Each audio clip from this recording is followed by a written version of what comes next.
ચાલતી હોય ચકલા કોઈ દી બાજ ના બને યાર પોતાના કોડામાં દમ હોય તો જ કાંડ કરાય બાકી ફોન કરીને બોલાવવામાં આવે ને કાંડ કહેવાય નહીં ત્યારે ગવાય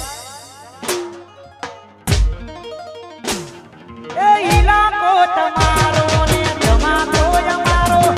લેવો પડશે તમારે કોઈ નો સહારો ઈલાકો તમારો ને જમાનો અમારો લેવો પડશે તમારે કોઈ નો સહારો આ એરિયામાં ભલે તમે ચાલવાના આ પટ્ટામાં ભાઈ તમે ચાલવાના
ગાંધીનગર પધારી છે બાપો બાપો વાહ મારું જીજે 18 વાહ અમારું ઝુંડાલ વાહ ખાસ વાહ જય હો એ જીજે 18 ની આગવી અડા ગાંધીનગર ની